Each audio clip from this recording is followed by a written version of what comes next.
Якутская республиканская офтальмологическая больница расширяет перечень оказываемых услуг и постоянно совершенствует и модернизирует свои технологии.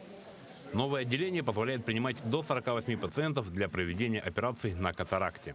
Оборудовали современным медицинским оборудованием, и щелевые лампы у нас здесь. В сентябре откроется дневной стационар при поликлинике, также оборудован там физиокабинет, есть палата восстановительного лечения. Ну и для врачей тоже есть отдельные комнаты для отдыха. За последние 5 лет мы увеличили количество операций в 3 раза, как амбулаторных операций, так и стационарных операций, потому что востребованность очень большая офтальмохирургических операций.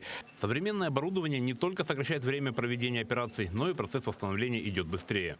Сами доктора признаются, что новые технологии помогают офтальмологам добиваться высоких результатов в лечении самых сложных глазных заболеваний.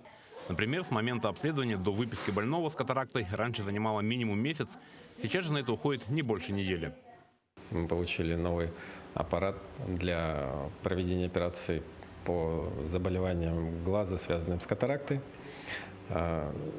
Аппарат такого высокого уровня, можно сказать, один из последних разработок. Благодаря этому аппарату мы можем делать операции по поводу катаракты в более щадящем режиме.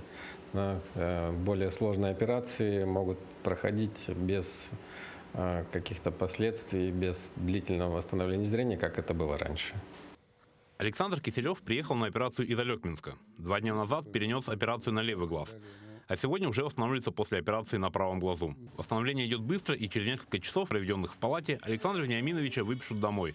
Главная радость у него от того, что теперь он сможет снова управлять автомобилем. Прошла тоже хорошо, и я лучше хорошо стал видеть. У меня вообще левый глаз был хуже, чем правый, и стал лучше. Тоже на машине хорошо ездят, то на машине ехать очень боязно.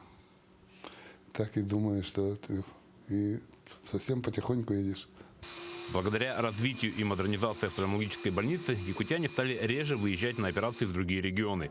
И тем самым с 2019 года сумма, которая не ушла в другие регионы, а осталась в Якутии, равняется почти 45 миллионам рублей. Александр Хавренко, Нергун Старостин, Якутск.